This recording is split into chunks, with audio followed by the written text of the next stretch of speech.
Good morning. Human Resource Management, Semester 3, Bangalore North University, Session 3. Topic, Process of HRM. Previous session, we discussed about functions of HRM, managerial and operative functions. The learning objectives is to learn in detail about process of human resource management. Outcome, after the session, students will be able to understand in detail about the process of human resource management. Process of human resource management. First, you have various aspects in it. First is about objectives and organization of human resource management, strategic HRM, employment, compensation management, human relations, industrial relations, and recent trends in HRM. First, let us discuss about objectives and organization of HRM. The main objective of HRM is to motivate the employees in order to meet the organizational goals and bring coordination among individual and group goals. This is the main objective of HRM. What we need to do, we need to motivate the employees. For what? To meet the organizational goal. We have to strike a balance between individual goal and organizational goal. So once we motivate employees to meet the organizational goal, it is easy to bring coordination among the individual and the group goals. And we need to organize. It is like process of identifying and delegating the responsibility and authority, and also establishing the relationship for enabling the people to work most effectively. We need to organize the things in a proper way so that we can bring effectiveness. So this is the first process of HRM, that is, we need to identify the objectives, individual goals and the organizational goals. We need to motivate the employees to meet the organizational goals and strike a balance between individual and group goals. And then we need to organize the things. We need to bring in together. We need to identify the responsibility and authority. And we should make sure that there is a proper relationship in order to work in a most effective manner. Next process is the strategic HRM. Strategic HRM is nothing but an HRM dealing with the overall business performance. Herein, you bring in coordination and there will be a consistent effort from the employees and the organization as a whole, wherein the goal is not one aspect of the organization to improve, it is the overall business organization and the overall business objectives. We focus on the overall business objective in order to improve the overall business performance. That is strategic HRM. And third HR process is employment.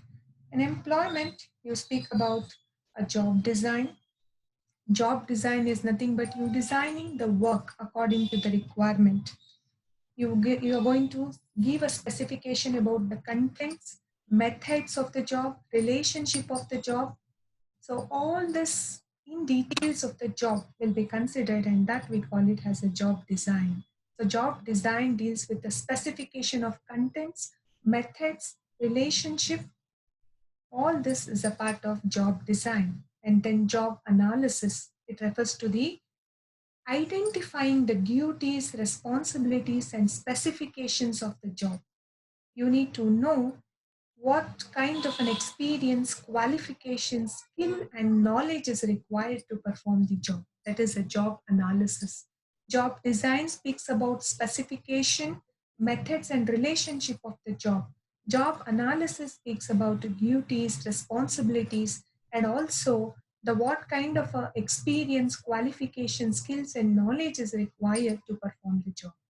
Next is HRP, that is a human resource planning. It is planning in advance to have a best use of human resource in the organization.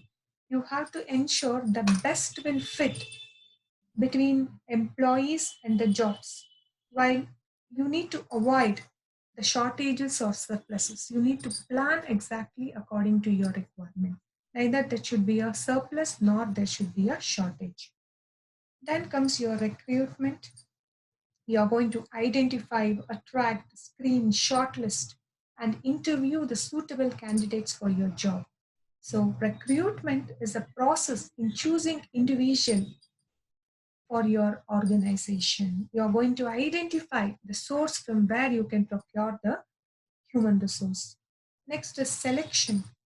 You're going to choose the qualified person among the applicants. You're going to take the best out of best people for your organization. Then comes your placement.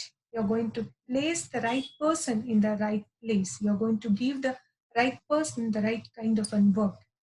And then your induction and orientation. You introduce the employee to the organization, peers, superiors, subordinates, work culture. So these are part of employment. Next comes your compensation management.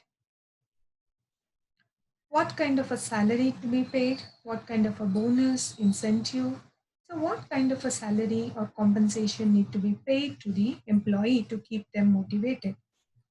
In this, you have a job evaluation. The compensation will depend upon the kind of the job or the work of a job. The better the work of the job, better will be the compensation. And a wage or a salary, that is a fixed amount that will be paid to the employees in the regular intervals based upon the work that is done. Salary administration. In salary administration, the company should maintain or practice a procedure for planning and distributing the compensation for employees in a proper way. And next is social security and welfare measures. Companies should provide certain security and welfare measures like sickness, maternity, employment, safety, old age benefit, etc. Then comes the human relations. Human relation, like you need to have a good human relation in order to have a better performance by the employee. The first thing to have a better human relation is the motivation. Employees need to be motivated.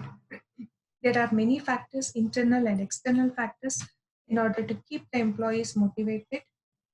We need to understand the desire of the employee and give them according to their desire, and we have to motivate them to strike a balance between their individual and organizational goal. And then comes the job satisfaction.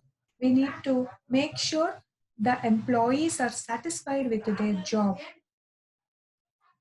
And next is the morale. You need to keep the morale of the employees high so that you can have a better performance. Morale is like how people feel about their jobs. You always need to make the employees feel good about their jobs. Communication. There should be always a better communication in the organization.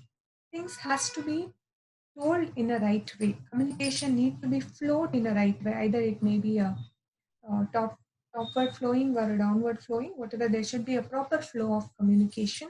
Then there should be a good leadership. Leadership, there should be a natural ability in a person in order to become a good leader. So, good leadership is a one human relation that can be maintained in the organization. You always need to have a good work environment. Either it may be a physical conditions or it may be a relationship between the employees. So, there should be a good work environment, and there should be a proper care that should be taken for industrial accidents, and safety and health measures need to be provided for the employees. Then comes the industrial relations. Industrial relation is nothing but the relationship between employees and employers within the organization. So, industrial relation, it covers like employment relationship, human resource management, employee relations. So, there should be a good industrial relation. You have a trade unions and quality circles. Quality circle, always make sure that there is a good quality in the organization. It is a group of workers who do the same or similar work and maintain the quality. And industrial conflict within the organization that has to be overcome through a proper measure. And workers need to be given a chance in order to participate in the management. And lastly, it is the collective bargaining in industrial relation.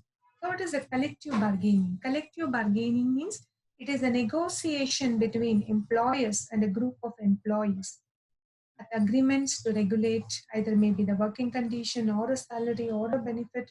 There should be a proper collective bargaining. And the last is recent trends in HRM. You have a total quality HRM.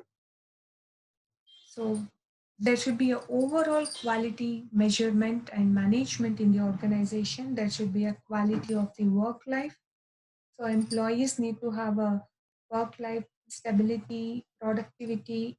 Productivity is supposed to increase, and you need to have a better quality of work life so that the employees can get empowered. And HR accounting, you always need to keep a track about the expenses that is going to the money you're going to spend for your human resource. HR accounting is nothing but you assign, budget, or report the cost of human resource in the organization in terms of wages or salary or training expenses, what you're going to pay. And last is audit and research. HR audit is very much essential. It is a control device. It can judge organization performance and effectiveness of HR management. You need to audit whether you are up to the mark, whether you're reaching your expectations, and research need to be conducted in order to make sure you reach your targets.